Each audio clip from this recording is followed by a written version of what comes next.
What's up, everybody? Welcome back to another video on my YouTube channel. And tonight, this Thursday night, at the time of this recording, NFL preseason just kicked off, which means we're getting closer and closer to the start of the regular season. And it also means that we won't have a single weekend without football until February. So that's some good news. But I just wanted to give sort of my thoughts on some random stuff going on in the NFL. So first thing I want to talk about is the opening night matchup between the Buffalo Bills and the Los Angeles Rams, and how I actually think this is going to be a preview of the upcoming Super Bowl. I think the Rams are going to go back, and I think the Bills are finally going to break through and make it. I just love what the Rams did in the offseason. Even though they lost Odell Beckham Jr., they acquired Allen Robinson, and I think Allen Robinson still has some stuff left in the tank at the wide receiver spot.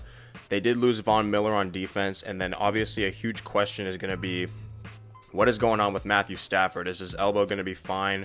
Is it going to impact him throughout the season? And that's just something we're going to have to hope that the Rams are doing their best to manage. I'm sure he's not going to be playing much during the preseason as they try and help manage that injury and make sure he's 100% before the season starts, because obviously the Rams' number one goal is to try and repeat as Super Bowl champions, something that hasn't been done since New England did it all the way back in the early 2000s. So that's going to be interesting to watch. And then as for the Bills, I just think it's their time. I think it's Josh Allen's time to break through. They acquired Von Miller after he left the Rams in free agency. Maybe they get Odell. That's a rumor that's sort of been swirling around. But I don't know. I just think I just have so much faith in Josh Allen that he's going to finally get it done this year and get the Bills out of the AFC. They're going to break through and make the Super Bowl. But it's going to be a great matchup opening night. Obviously, the Rams are probably going to get their banner unveiled. We've already seen them get their rings. So I think the opening night matchup between the Bills and the Rams is going to be an early Super Bowl preview. And as of today, Thursday, August 11th at 10:21 p.m., at the time I'm recording this, that is my Super Bowl matchup, Bills, Rams. And as for who wins, I don't know. But I just know that those are the two teams that are going to get to the Super Bowl, and I'm pretty confident with that pick. And so the next thing I want to talk about is the quarterback trade market, because obviously, as we all know, Deshaun Watson did get a 6-game suspension for all his sexual misconduct off the field that the NFL is trying to appeal and make a longer suspension. At least a year is what the rumors are saying and what the NFL wants it to be. So obviously there's some quarterbacks on the market, with the main one being Jimmy Garoppolo. And it'll be interesting to see what the Niners do with Jimmy Garoppolo, because I've been seeing different stuff I've been looking at different stuff about Trey Lance in terms of how he's doing in training camp. Obviously the highlights are good. He's finding guys, but then I also saw some report that he's only completing about half of his passes, which we all know in today's pass-happy NFL era, that's just not good enough. So I think he's going to be the day one starter. I think the Niners are ready to move on to the Trey Lance era, which means they have a decision to make on Jimmy G. He's obviously a valuable asset, because when he played in the Niners system, when he played, he won. He took them to a Super Bowl. They made it to the NFC Championship last year. So he's a guy that you can put in a good system and he can win you football games if he's on the field when healthy. There's obviously a bunch of teams, not a bunch of teams, but at least a few teams that should consider Jimmy G. And I think Cleveland may be one of them, depending on how lengthy the Deshaun Watson suspension is going to be. And I think another team to look out for in the Jimmy Garoppolo trade market is the Giants, because I just don't see Daniel Jones getting it done this year for them. I think we've seen what he is, and he hasn't really shown the potential to be a consistent high-level player in the NFL. I always think of him as one of those players where there's some plays where he looks like a Hall of Famer, and then there's some plays where it just looks like he's a complete bust and shouldn't even be in the league.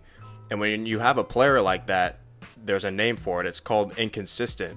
And inconsistent doesn't win games in the NFL. So, yeah, Jimmy Garoppolo is going to be a big name to watch for on the trade market. And then the next thing I want to talk about is America's team, if you will, the Dallas Cowboys, and how they're going to fare this year with the very questionable offseason that they had. They lost Amari Cooper. They traded him for basically a bag of chips. They got nothing for him, a 5th-round pick. Like, a guy like Amari Cooper, who's a number one receiver in this league, despite how inconsistent he may be, all you can get for him is a 5th-round pick. Like, come on, that's just not good enough. And then they lose Randy Gregory in a weird situation. So they initially extend him, and then he goes to the Broncos on basically the same contract because some stuff fell through in the end. I guess Randy Gregory thought the Cowboys weren't being, what's the word I'm looking for? They weren't being like loyal, or they weren't negotiating in good spirits with him. So he left Dallas at the last minute, and then you look at their offensive line, it's just getting older and older and older. Tyron Smith dealing with injuries, and then in the draft, they didn't really address what people considered their needs to be. They didn't add another skill player around Dak. And then obviously you have Zeke, who's like kind of washed now, so you don't really expect him to return to 2016, 2017 form when he was leading the league in rushing every year. And then obviously all the pressure this year is going to be on CeeDee Lamb to be that number one wide receiver. I think losing Amari Cooper is such a big deal because even though Coop was inconsistent in a lot of games, he took attention away from CeeDee Lamb. Teams were always putting their best defensive player, their best corner, on Amari Cooper because they respected him as that number one guy who could run every single route in the route tree and get all the separation that he needed for Dak to make plays. And obviously, as we all know, before the Cowboys traded for Amari Cooper, Dak was sort of on the hot seat as a quarterback. Everyone was questioning whether or not he could even be a starting quarterback in the NFL. That was a question. There were analysts saying that he should be a backup because he looked so bad without a number one wide receiver. And then once he got Amari Cooper, he sort of took off, and then he got that big contract. So Amari Cooper did a lot for Dak, and Dak did a lot for Amari, but I think Amari did more for Dak than Dak did for Amari because I think Amari Cooper can produce with any elite quarterback, but it's going to be hard for Dallas to replicate that production that he gave them. And they obviously drafted some guys, but I don't know. Is CeeDee Lamb ready to be that number one wide receiver? That could kind of be the question that can determine whether or not the Cowboys can make any noise in the playoffs. If CeeDee Lamb is ready to accept that role of being the number one wide receiver.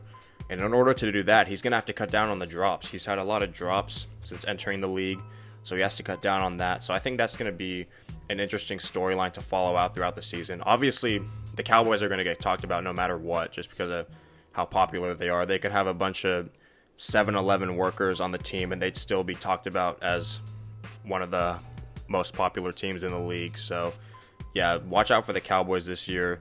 See what they're going to do in that NFC East, which I think Philly has a chance to win this year. But that's a different topic for another day. And then the last thing I want to talk about is the Miami Dolphins and Tua, because the Dolphins had an offseason that made me think that they're saying, okay, Tua, we're helping you out to give you all these weapons because we want to see what you're made of and if we need to go in another direction, because they obviously traded a lot to get Tyreek Hill, and then they signed Chase Edmonds and Raheem Mostert, I believe, two very good running backs to basically see, and they still have Mike Gesicki, a Pro Bowl caliber tight end that is on the franchise tag this year, I believe. So they're trying to see what they have in Tua, and they hired Mike McDaniel, an offensive head coach from the Kyle Shanahan tree in San Francisco. So they want to see what they have in Tua, and I think the Dolphins have a chance, depending on how Tua plays, to potentially be a sleeper team this year. And if Tyreek Hill is going to keep gassing up Tua the way he is, he better play super well, because it seems like 2 weeks, Tyreek Hill is in some interviews saying that Tua is the greatest thing since sliced bread, and that he is basically he's going to be just as good with Tua as he was with Patrick Mahomes. So that's a lot of pressure to put on Tua, who is basically trying to show people that the Dolphins didn't make one of the biggest draft mistakes ever by taking him over Justin Herbert, who we knew was going to be an elite quarterback the second he stepped on the field when Tyrod Taylor got injured, and he led them to a competitive game against the Chiefs. So, yeah, those are some quick things in the NFL that I wanted to talk about. And sorry I haven't been uploading for a while, but I'm going to get back on that. So, yeah, thank you for watching this video, and make sure to look at my other content that will be linked in the description. Thanks for watching.